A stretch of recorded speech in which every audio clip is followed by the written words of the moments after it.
Good evening, everyone. Welcome to Black Logic. So, the fragile ceasefire between Israel and Hamas is teetering on the edge. Hamas has announced a delay in the release of Israeli hostages, citing alleged violations of the ceasefire agreement by Israel. This move has intensified fears that the ceasefire could collapse any day now, plunging the region back into conflict, back into war. Prime Minister Netanyahu has issued a stern warning.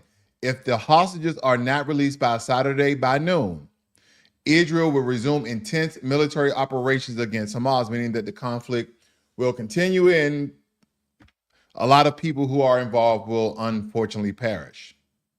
And hopefully, again, that we can, since we're already involved inside of this conflict, somehow negotiate, not only the hostage release, but as well to extend the ceasefire deal. All of this, let's go to Chris Livesay. He's in Israel. Chris, good morning. What are you hearing about their reaction? Good morning, Gail. Well, the news of Hamas halting hostage releases is devastating to both Israelis and Palestinians, as it means the ceasefire is once again in jeopardy. The Israeli Defense Minister Israel Katz said he's readying forces in Gaza. Families of Israeli hostages blocked traffic in Tel Aviv, panicked by Hamas halting more hostage releases like the one last weekend. They came home with news. So basically, this can only lead to conflict, essentially. Hamas is delaying the release of hostages. Now, if they're not released by Saturday, I believe that Israel will continue conflict. But nonetheless, Hamas stated that Israel has violated the terms of agreement to the ceasefire. And when I was reading inside the details, that Israel is supposed to give the Palestinians in the Gaza Strip resources, and they haven't gave as much, or they haven't gave, if any. It wasn't clear of the amount. So this is what Hamas is stating. And again, the information that we're receiving is not verifiable because it's coming from a lot of international media that is either siding with Israel or siding with Palestine. Again, looking for independent media that can report this more accurately. So again, as we receive the information, I'll keep you guys abreast and updated. I don't know if you guys are aware that the president of Jordan, as well as President Trump, met quite recently here. I believe this was today. And he echoed Benjamin Netanyahu's ultimatum demanding the release of Israel hostages by the same deadline. And Trump has made it clear that failure to comply will result in severe consequences, including the potential cancellation of the ceasefire and a resumption of hostilities. What's important here is that he has told Egypt and Jordan that they should take in war-torn Palestinians, aka Gazians, inside of their countries as refugees. Because Trump has proposed a plan to relocate the entire population of Gaza to neighboring countries, specifically Jordan and Egypt. And the proposal has been met with staunch opposition from Arab nations, who view it as a form of ethnic cleansing and a threat to regional stability. And I can't disagree with that.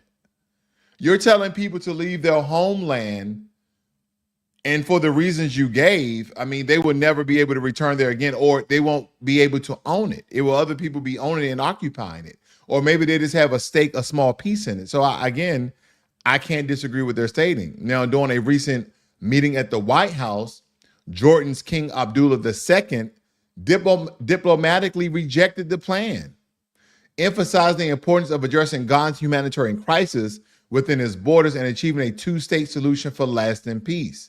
I don't think anybody is disagreeing with that. I really don't think that anybody is disagreeing with that, because in an effort to alleviate some of the humanitarian suffering in Gaza, and perhaps to ease tensions with the U.S. and King Abdullah II, he has pledged to take in 2,000 sick Palestinian children from the Gaza Strip. And the move is seen as a compassionate gesture aiming to provide much-needed medical care to vulnerable children affected by the ongoing conflict. Because again, they're stating that the youth population outnumbered the elders because of all the conflicts and turmoil that they had in the region. And it also highlights the broader challenges and disagreements over how to address the Gazian crisis, especially in light of President Trump's relocation proposal, which a lot of the Arab world is calling absurd.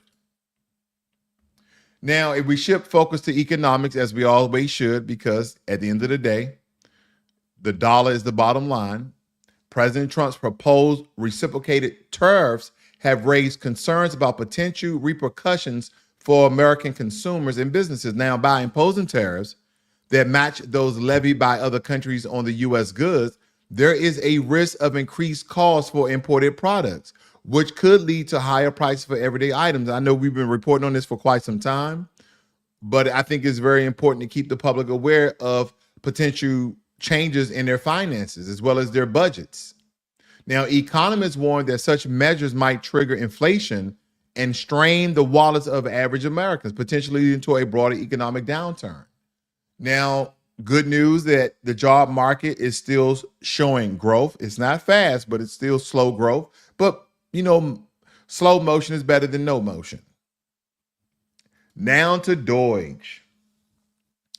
We understand that Department of Government Efficiency has implemented substantial budget cuts, slashing nearly $900 million from the Institute of Education Science. Now, the EIS plays a crucial role in tracking and analyzing American students' academic progress. The termination of these contracts has sparked concern among educators and policymakers who fear that the loss of critical data and research could hinder efforts to improve educational outcomes and address disparities within the education system. And again, I told you, I'm for Deutsche and some of the things that they're doing, but some things that could possibly be moving too quickly on, and other things they're moving, just as good as anyone should. But again, Deutsche is needed. And to help me explain, the relevance of Deutsche, let's listen in on this sister breaking it down for us. Y'all, Doge is an accountant's biggest dream to go into the government and go through every single piece of dollar and tell the American people where it's going. This is commendable. From an accountant standpoint, I'm like, nobody has ever told us where our tax dollars were going. They told us what we wanted to hear. They didn't necessarily tell us what we needed to hear. And now that we're in this position to where they're telling us what we need to hear, and me just viewing the documentation and seeing where this money has been going, I don't understand why people aren't outraged. This is our money.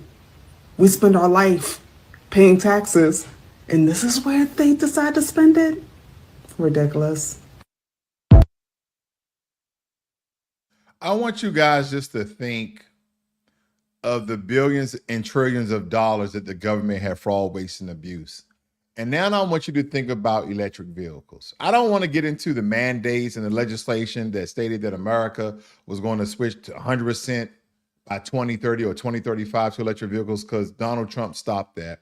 And that's good, because some people still love their gas vehicles. We can have both. We can have hydrogen, we have electric, we can have gas. Now, when we look at Deutsche of the trillions of dollars that the government had fraud, waste, and abuse, and don't forget, it's just not the Democrats.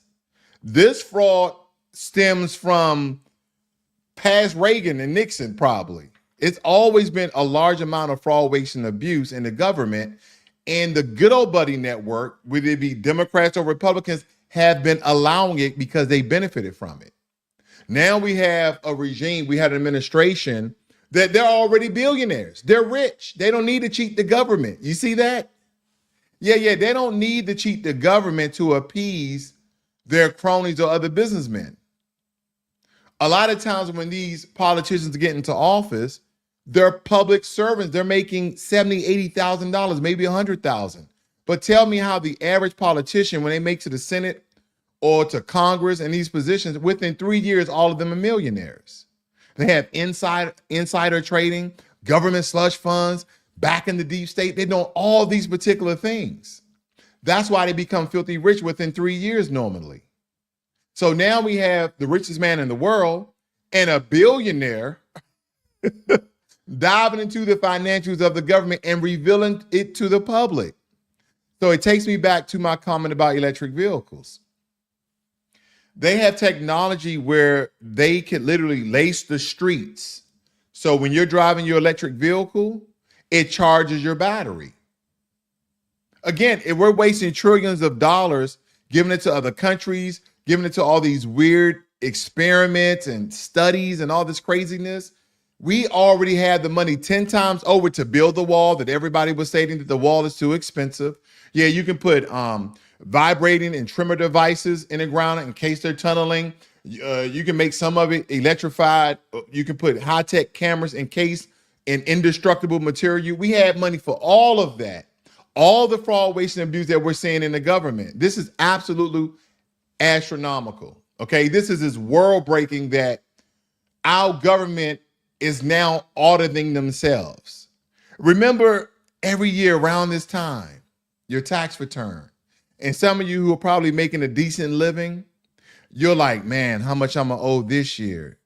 While others who didn't make that much, they're more look at this time as a party time. I'm gonna get a car, I'm buy the couch I always wanted because they always get a tax return. But those middle-class Americans, you are towing the line like, man, last year, only got $500 refund. This year, I hope I don't owe. So most people are just praying that they don't owe any money, okay? Versus people who may not make as much, but they're, earn income child credit, all these tax deductions and credits that they may have. So they may get anywhere from $2,000 to $10,000 back. So it's a come up for them. But for other people, all the tax money that we pay, all the tax dollars that we pay, this is crazy. I know that you guys have read some of the weird experiments, like they experimented on shrimp running on treadmills. No, look it up. Don't take my word for it. Okay, don't take my word for it. But this is what our government has been doing with our money. And there have been a lot of people to come out, oh, I know that Elon Musk is going to benefit from it and Donald Trump is going to benefit from it. So what? Listen, they're going to benefit from it regardless if they audit the government or not. I don't know why people don't think that these billionaires, these millionaires who have high status, that they don't benefit from any move that they make. The regular public, we're not going to stop it. We're not in those higher echelon of business. But again, the transparency on this, now I want to start seeing true upgrades in the infrastructure. I really do. I want to see technological advances imprinted and inputted into the infrastructure. I'm not stating that they should, lace the road so you can charge your electric vehicle for free. But again, you're paying for it. You're paying for it. So I guess that's the way I essentially look at it. Good evening, Jermaine Anderson, Volvo, and Sonks and Chomps. Nice to see you guys here this evening. Thank you all for joining me. If you're new to Black Logic, please hit that subscribe button. But nonetheless, I think there's more important things to tackle. Because when we think of Silicon Valley pioneers, names like Steve Jobs and Bill Gates, them names often come up. But what if I told you that Roy Clay Sr. helped lay the foundation for the modern computer industry? But of course, his name is left out. Meet Roy Lee Clay Sr., who was a brilliant computer scientist engineer, who was a founding member of Hewlett-Packard Computer Division. He led the team that built the HP 2116A, the first 16-bit mini computer, developed early software that paved the way for modern computer. He helped create Silicon Valley's first Black tech executives and entrepreneurs. Now, despite facing racism and exclusion, Clay's innovation helped shape the tech industry, and his influence is still felt today. Born in 1929 in Missouri, Clay grew up in a time when Black children were denied many educational opportunities. However, he was determined to succeed. Earned a mathematics degree from St. Louis University in 1951, one of the first Black students to do so. He overcame racial discrimination to land jobs in computing, an industry that had little Black representation. At a time when computers were still in their infancy, he became one of the first Black computer scientists, proving that Black excellence belonged in tech. In 1960, Hewlett-Packard wanted to enter the computer industry, but they needed a team of innovators to make it happen. Clay became a founding member of Hewlett-Packard's computer division, an elite team responsible for building HP's first ever computer. He led the team that developed the HP 2116 Alpha, a powerful 16-bit mini computer. This computer helped launch HP into the tech industry, becoming a key player in computing. Clay's work at HP was pivotal. Without it, HP might not have become the tech giant it is today. Clay didn't just help build computers. He also played a major role in the software and testing. He wrote some of the earliest software for HP's computing systems. He developed rigorous computer testing processes that became industry standards. His work endured. The HP computers were reliable and high quality, not today, solidifying the company's reputation. His contributions were so significantly that HP's early success in computing is directly linked to his innovation. Despite his genius, again, Clay faced a lot of racism and exclusion in the tech world. He was often the only Black engineer in the room, and opportunities were limited for Black professionals in Silicon Valley. His contributions were overshadowed in the industry's history, but he refused to let racism stop him. Instead, he worked to open doors for other Black tech professionals, ensuring that the next generation had better opportunities. After leaving HP, Clay founded Rod L Electronics, a company that developed safety testing equipment for computers, monitored young Black engineers, helping them break into Silicon Valley, became one of the first Black executives in tech history, paving the way for others. His mission was clear: ensure that Black talent had a place in technology. Known as the godfather of Black Silicon Valley for his role in diversifying the tech industry, inducted into the Silicon Valley Engineer Council Hall of Fame, his innovations in computing and testing continue to influence the industry today. Roy L. Clay Sr. was more than just an engineer. He was a pioneer who helped shape the modern computing industry. So the next time you use an HP, if people are still buying them, next time you use an HP computer or think about Silicon Valley's tech boom, remember Roy Clay Sr., because he's one of the tech pioneers that a lot of people are not familiar with, they're not aware of. And if you see here, they call him the godfather of Silicon Valley, one of the first pioneers in the world of computer software during the late 1950s. Let me show you some other pictures here. This was when they were honoring a lot of the Silicon Valley pioneers. They said, he died at the very fruitful age of 95. And they had some other pictures of him. Here he is at Hewlett-Packard in 1970. That's one of our brothers then. Here's where they were talking about the Black tech Silicon Valley, where if you see these guys, let me move it over so you guys can see. A bunch of brothers with afros in Silicon Valley back in the 1970s. Now, we don't see that no more today. We have to continue to push our children into tech because that is the way of the world, whether it be robotics, artificial intelligence, autonomy, automation. Definitely put them, whether it be a major or a minor or certification in coding, Python, Raspberry, Blueberry, strawberries, I don't know. But nonetheless, push them into tech. I thank you guys for joining me here this evening. You guys have a great and wonderful day. This is Black Logic.